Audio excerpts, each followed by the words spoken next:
নমস্কার, দেখছেন এবিপি আনন্দ, আপনাদের সঙ্গে আমি পাপিয়া। দেখ কেমন লাগে, কিন্তু সেটা কিভাবে লাগে সেটা অবশ্যই আমার সঙ্গে যে দুজন বিশিষ্ট মানুষজন রয়েছেন তারা বলবেন। আমার সঙ্গে রয়েছেন প্রসেনজিৎ চট্টোপাধ্যায়। বুম্বাদা, অনেক স্বাগত তোমায়। এবং রয়েছেন আমার সঙ্গে জিৎ গঙ্গোপাধ্যায়। জিদ্দা, তোমাকেও স্বাগত। বুম্বাদা, দেখ কেমন লাগে কেন, নামটা কেন এমন? দেখ কেমন লাগে নামটা খুব ইন্টারেস্টিং আমার কাছে। মানে আমরা যখন ছবিটার স্ক্রিপ্ট রেডি করি, ছবিটা প্রায় শুরু হওয়ার মুখে আমাদের নানা রকম নাম মাথায় এসেছিল। এটা ছবিটা দেখলে আরও বোঝা যাবে যে একটি বাচ্চা আছে এই ছবিতে, সে মোটামুটিভাবে যারা বড়রা তাদেরকে পুতুল নাচাচ্ছে মানে, এবং সেটাই তার দুষ্টুমি, তার বদমাইশি, তার ইন্টেলিজেন্সি সব মিলিয়ে গল্পটা। এবং এটা একেবারেই ফ্যামিলি ওরিয়েন্টেড একটি ছবি। তো আমার হঠাৎ মনে হলো যে এটা আমরা খুব নর্মালি বলে থাকি যে দুষ্টুমি করার পরে বা কারোর মানে হয় না যে কাউকে লেগ পুল করার পরে বলে দেখ কেমন লাগে, হ্যাঁ এটা আমাদের খুব। তাই বললাম যে এইটা যদি একটা বাচ্চা ভাবে, হঠাৎ বলে বড়দেরকে এই দেখ কেরম দিলাম, হ্যাঁ এটা হলো, তো এইটা যদি ভাবি তাহলে দেখ কেমন লাগে। এবং ফাইনালি আমার এন্টায়ার টিম সবাই মিলে বললো যে দেখ কেমন লাগে নামটা ইন্টারেস্টিং লাগছে, এবং সেখান থেকেই নামটা। এবং খুব কালারফুল ফ্যামিলি একটা ব্যাকড্রপের একটি ছবি, এবং আমার মনে হয় এটা ছোট থেকে বড়রা সবাই খুব ভালো লাগবে। মানে নাচে গানে ভরপুর আছে। হ্যাঁ, নাচে গানে ইমোশনস, কিন্তু comedy is like tremendous comedy আছে এই ছবিতে। সো সব মিলিয়ে আমার মনে হয় লোকে মজা পাবে। মানে ছবিটা হওয়ার পর বলবে দেখ কেমন লাগে, দেখ কেমন লাগে। বুম্বাদাকে বলি, মানে কোথাও মনে হয়নি ধরো ছোট একটি বাচ্চা যেহেতু অভিনয় করছে, আমরা তো অনেক সময় বলি বাচ্চারা যখন একটু পাকা পাকা কথা বলে যে একটু বেশি পাকা লাগছে, তো সেটাও যাতে না বলে, এই ব্যালেন্সটাও কি কোথাও মাথায় ছিল? আমার একটু অন্যরকম লাগে জানো, মানে আসলে কি হয় এটা না বয়সের উপর আমার কথা বারবার মনে হয় যে একটা বাচ্চা ছেলে যখন মানে একটু পাকা পাকা কথা বলে একটা সার্টেন বয়স অবধি, যেমন 7-8 বছর অবধি, সেটা কিন্তু আমরা এনজয় করি কি না। মানে তুমি যারা যদি পার্টিতেও যাও দেখবে তোমার হয়তো বন্ধুর কোনো খুব পাকা একটা বাচ্চা এসছে এইটুকু সময়, সেই যদি কিছু বলে বা মানে বড়দের মতন বিহেভ করে বড়দের মতো। এবং আর একটা জিনিস আমাকে আরেকজন বলতো, মানে আমি তার সঙ্গে কাজ করেছিলাম একটি ছবিতে খেলা বলে, ঋতুপর্ণ ঘোষ, সে বারবার একটা জিনিস বলতেন খুব বড় করে, যে বাচ্চাদেরকে না বাচ্চাদের মতন বিহেভ করবি না, বাচ্চাদের সঙ্গে বড়দের মতন বিহেভ করবি। সো এটা খুব ইন্টারেস্টিং একটা, আমি খেলার সময় ঠিক ওরমই একটা বাচ্চাকে নিয়ে পুরো ছবিটা। তো সেখান থেকে আমার কোথাও বারবার মনে হয় এই বাচ্চাদেরকে সঙ্গে যদি বড়দের মতন বিহেভ করা যায় সেটা খুব মজার হয়। এবং আমরা এই ছবিতে কিন্তু ওরকমই সব জিনিসপত্র রাখা হয়েছে। তবে হ্যাঁ, এইটাই অদ্ভুত আমাদেরই, সেই বাচ্চাটাই যদি তুমি তো 7-8 বছরের বাচ্চা যখন 10-11-12 বছরের পরে ওই ধরনের কথাটাই বলবে, তখন কিন্তু তোমার মনে হবে এটা ঠিক নেওয়া যাচ্ছে না। এইটা জায়গাটার জন্য খুব ইন্টারেস্টিং, মানে ব্যালেন্স করাটা খুব ইম্পর্টেন্ট। তো আমার মনে হয় বাচ্চাটাকে অবভিয়াসলি আমরা খুব মানে এক কথায় ডেপুই দেখানো হয়েছে, এবং বড়দের মতন কথা বলে, সে মানে মাঝে মাঝে কবিতাও মানে কবিতার মতন করে কথা বলে। কিন্তু এই বয়সটার জন্য আমার মনে হয় লোকে খুব এনজয় করবে বলে আমার মনে হয়। পাকা বাচ্চা মনে হবে না কোথাও, মানে ছেলে মানুষ সুইট, হ্যাঁ সুইটলি পাকা। দারুণ বললে। জিদ্দার কাছে আসবো। জিদ্দা, এই ছবিতে তোমার গান করার অভিজ্ঞতাটা কেমন, দেখ কেমন লাগে? প্রথমেই বলি, যার ছবি দেখতে গিয়ে আমার জামা ছেড়ে গেছে, যার ছবি দেখতে গিয়ে আমার মাথা ফেটে গেছে, যার ছবি দেখতে গিয়ে আমার হাত মুচকে গেছে ভিড়ের চাপে, তার সঙ্গে কাজ করছি, ভাবতে পারছো? আজকে আমি সামনে বসে আছি, বুম্বাদার সামনে, আমার গায়ে কাঁটা দিচ্ছে অ্যাকচুয়ালি। এই ছবির ক্ষেত্রে বলি, এটা out and out comedy film. Menaka তোমরাই ব্রেক করেছো এখানে, এবিপি আনন্দে ব্রেক করা হয়েছে গানটা, এবং দারুণ আমি শুনছি রেসপন্স, ইউটিউবেও তাই। এবং এটাও এই গানটারও একটা গল্প আছে। এই সব কিন্তু সিটিং হয়েছে বুম্বাদার বাড়িতে বসে, মনে আছে? আমরা গল্প করতে করতে এই গিটার ছোটুকে নিয়ে আমি বসে থাকি, আর বুম্বাদ একের পর এক আমাকে বলেছে, যেমনি এই গানটা বলেছিল ফোক ইউজ করতে। তো ছেলেটা ক্যারেক্টারের সঙ্গে, সে বিদেশ থেকে যখন আসে, তার রিয়াকশন, তার বাংলার প্রতি ভালোবাসা হোক যাই হোক, একটা ফান সং চাই সেখানে, ডান্স করবে সোহম অ্যান্ড গাইবে। এটা ফোক কী করা যায়, তখন এই লাইনটা আসে আমার মাথায়, মেনকা মাথা দিল ঘুমটা, এক কথায় বুম্বাদা হ্যাঁ এটা বানা। তারপর ওখানে বসেই টিউনটা পুরোটা করা হলো আর কি। রাজাদা লিখেছে, খুব সুন্দর লিখেছে, রাজা ছন্দ। প্র্যাকটিক্যালি এই গানটার সঙ্গে আমার নায়কের ইন্ট্রোডাকশন, যেটা আমি ওকেও বলেছিলাম, আমার ডিরেক্টরদের সঙ্গে আলোচনা করেছিলাম যে গানটাও এমন হওয়া উচিত। এবং আমি নিজে মনে করি সোহম একজন খুব ভালো অভিনেতা, মানে নায়ক এবং অভিনেতা, যাতে এই গান একটার মধ্যে তার পুরো চরিত্রটাও বার করে আনা যায়। তো I am very happy end of the day যেভাবে রানা সুদেশনা হ্যান্ডেল করেছে, ও যেভাবে গানটা লেখা হয়েছে এবং ওর যেভাবে সুর দিয়েছে, তাতে কিন্তু আমার কোথাও মনে হয় যে আজকে সবাই যারা দেখছেন গানটা ভিডিওতে, তারা কিন্তু পরিষ্কার বোঝা যাচ্ছে যে বিট্টুর চরিত্রটা কি হতে চলেছে। So that is very important. মানে জাস্ট একটা গান না, ঠিক এরকমভাবে রোম্যান্টিক গানটাও আমরা যখন করেছি, মানে যে মেয়েটির লিপে গানটা আসবে, আমি তাকে একটা রকমভাবে চরিত্রের স্ক্রিপ্ট লেখা হয়েছে, তাকে যদি আমি একটা অন্যরকম গান দিয়ে ফেলি যেটা হয়তো তার চরিত্র মানানসই হবে না, আমি অ্যাজ এ দর্শক রিলেট করতে পারবো না।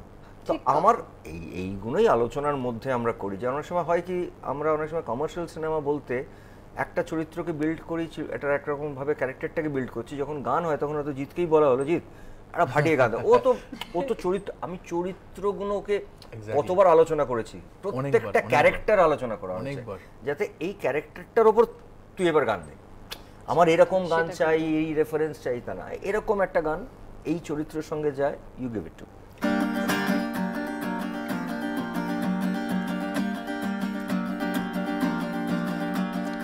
এলো মেলো করে দেমা লুটে পুটে খাই, ডলার হাতে কলার তুলে সুন্দরী পটাই। এলো মেলো করে দেমা লুটে পুটে খাই, ডলার হাতে কলার তুলে সুন্দরী পটাই। সুন্দরীদের মুখ স্বাদ হলে টুকটুক, ফরেন ছেড়ে গড়ের মাঠে ঘাসে ঘোরে মনটা। মেনকা মেনকা মেনকা মাথায় দিল ঘুমটা। এলো মেলো করে দেমা লুটে পুটে খাই, ডলার হাতে কলার তুলে সুন্দরী পটাই। সুন্দরীদের মুখ স্বাদ হলে টুকটুক, ফরেন ছেড়ে গড়ের মাঠে ঘাসেই ঘোরে মনটা।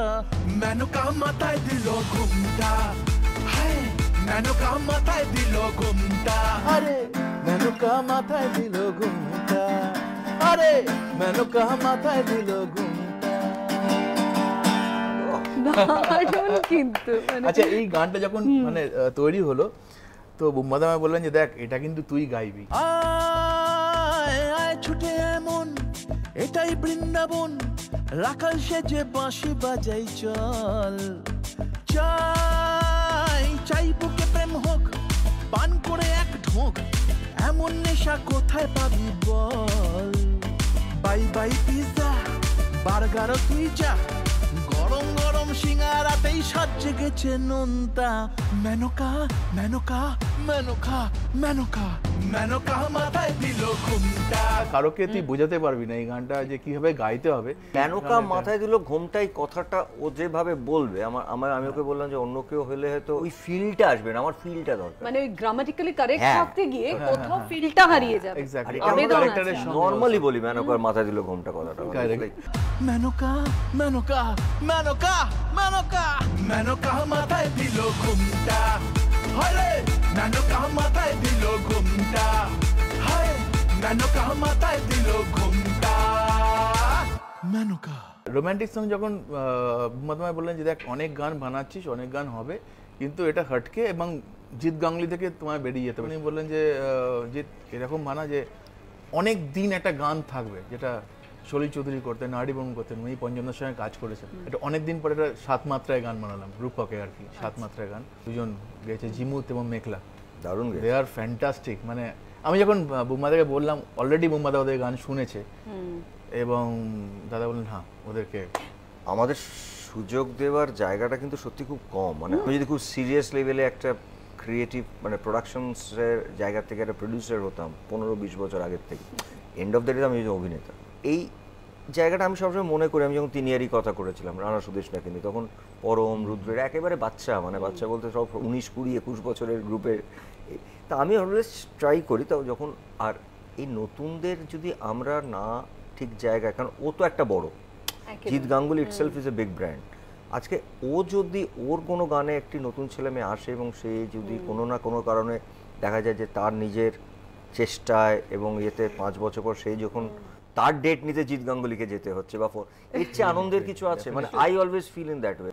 চলো তোমার ওই রোমান্টিক গানে আমরা যাই। বাজে বিনা কেন আজি সুর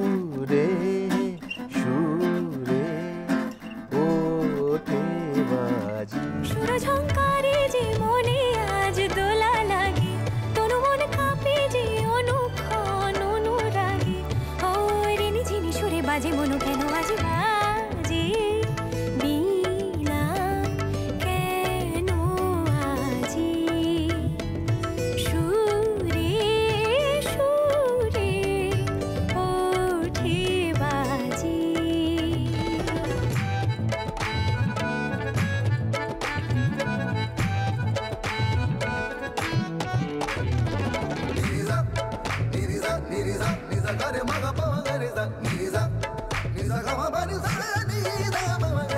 नैना रे नैना नैना नैना रे नैना बिन देखे उसे अब आए न चैना नैना रे नैना मोरे नैना रे नैना बिन देखे उसे अब आए न चैना सारी रहना जागूं मैं पल भर न सोऊं मैं रहना जागूं मैं सारी रहना जागूं मैं তোমার যে স্ট্রাগলটা, তোমার যে লড়াইটা, সেই জায়গা থেকে এখনকার ছেলেমেয়েরা যাদেরকে মানে এই তাদের জায়গা দিয়ে নেওয়ার কথা হচ্ছিল এবং সাস্টেন করাটা, সেটাও কোথাও গিয়ে খামতি থেকে যাচ্ছে? না না, খামতি থাকছে না। আমি সত্যি সত্যি কথা বলছি, এটা আমাকে অনেকেই বলেন। আমি না সবসময় বলি যে এরা যারা কাজ করছেন আজকের দিনে তারা কিন্তু এক্সট্রাঅর্ডিনারি ট্যালেন্টেড।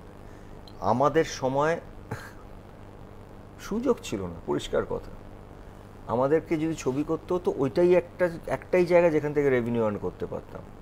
তো আমাদের কাছে কোনো সুযোগ ছিল না, হয়তো সুযোগ থাকলে আমিও করতাম, কিন্তু সুযোগ ছিল না। তো আমার কাছে আর কোনো রাস্তা ছিল না রোজগার করার। আমার কাছে কিছু কিছু জিনিস করার ছিল একদম আমাদের পেনশনের মতন, এটা গিয়ে 40 বছর বয়সে করবো, এটা গিয়ে অমুক বয়সে গিয়ে করবো, কারণ ইট ইজ মাই এক্সট্রা। কিন্তু ওই জায়গাটা একটু আমার মনে হয় একটু লোভটাকে, লোভও বলবো না কথাটা এক্স্যাক্টলি, মানে you shouldn't give it up. So আমার মনে হয় এখনকার ছেলেমেয়েরা ইজ মোর ইন্টেলিজেন্ট, অনেক বেশি কি বলবো, I think they are more absolutely commercial জায়গাটা বোঝে এবং পড়াশোনা জানা, ভালোভাবে তারা জানে কেরিয়ারটাকে কী করে হ্যান্ডেল করতে হয়, এবং অপরচুনিটিসও প্রচুর আছে তাদের।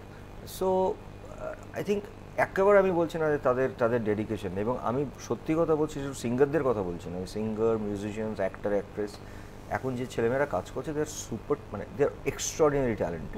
তো আমাদের কাছে কোনো সুযোগ ছিল না, হয়তো সুযোগ থাকলে আমিও করতাম, কিন্তু সুযোগ ছিল না। তো আমার কাছে আর কোনো রাস্তা ছিল না রোজগার করার। আজকে তো একটা অ্যাক্টর যদি একটা গান হিট পেয়ে যায়, একটা অ্যাক্টর বা একটা অ্যাক্ট্রেস যদি একটা গান, ওর একটা কোনো গান সুপার হিট হয়ে যায়, শুধু ওই গানটার থেকে দে ক্যান আর্ন হিউজ, সেটা শো করে, এন্ডোর্সমেন্ট করে, টেলিভিশনে এত চ্যানেল হয়ে গেছে। সো আমাদের সময় তো এটা ছিলই না। আমাদের যেটুকু উপার্জন, যেটুকু যা, সেটা অনলি তুমি কি করতে পারো, অভিনয় করতে পারো, যাও কি অভিনয় করো, তার জন্য পয়সা পাবে। ও তো একটা সময় এরকমই ট্যালেন্টদের থেকে এসেছিল আমাদের। আজকে she is number 1 singer in India, কিন্তু তার বাবা একটা শর্ট বা কিছু করতে দেননি, সে কথা বলছি। তো মানে এই যে আমি বলছি যে না, আমি সবাইকে একটা কথা বলি যে তুমি তোমার পার্সোনাল লাইফস্টাইলটা বা তোমার নিজের যে প্রয়োজনটা, সেইটা নিজের ব্যক্তিগত বা তোমার ফ্যামিলি, সেটাকে কমিয়ে রাখো, যাতে তুমি আরো লং টার্ম তোমার 3টে গাড়ির জায়গায় একটা গাড়ি রাখো, 5,000 স্কোয়ার ফিট ফ্ল্যাটের জায়গায় 2,500 স্কোয়ার ফিট ফ্ল্যাটে থাকো, so that you can fight to reach to the end. একদম। সেইটা যখন চাপগুলো আমাদের উপর এসে যায় সবারই, তখন কিন্তু আমরা ইচ্ছা না থাকলে হয়তো বলতে হয় যে চলো এটা করে নি। বুম্বাদাদের শাসনটা খুব দরকার না? সেটা আমি করি, কিন্তু সেটা অফিসিয়ালি হোক, আনঅফিসিয়ালি হোক, কোনোটা যদি আমার চোখে পড়ে, সেটা তারা না বললেও তাদেরকে ফোন করে বলি এটা করিস না, এটা তুমি সোমকে মানুষকে সিধা করে দিয়েছে। হ্যাঁ, মানে আমি সোমকে বলি দেখ কেমন লাগে, আমি খেতে ভালোবাসি, সোমও খেতে ভালোবাসি, কিন্তু এইটা ওর মধ্যে একদম ইনস্ট্রাকশন দেওয়া আছে, সোম খাবি না, বেশি খাবি না এই ছবি করতে গিয়ে। আমি একটা কথা বলতে চাই, এই গান বাজনার নতুন ছেলে মেয়েদের কথা, বাচ্চাদের টিমটা, এটা মানে রেকর্ডিং করে আমাকে পাঠিয়েছে ভিডিও করে, মানে গ্যাং অফ লাইক কিডস, আর পাগলের মতন হুল্লোড় করছে, দারুণ। ওটা একটু শুনবো? হ্যাঁ। ট্যাটন ট্যাটন ট্যাটন ট্যাটন ট্যাটন ট্যাটন ট্যাটন ট্যাটন ট্যাটন ট্যাটন ট্যাটন ট্যাটন ট্যাটন ট্যাটন ট্যাটন ট্যাটন ট্যাটন ট্যাটন टैटों टैटों टैटों टैटों टैटों टैटों टैटों आए रे आए टी है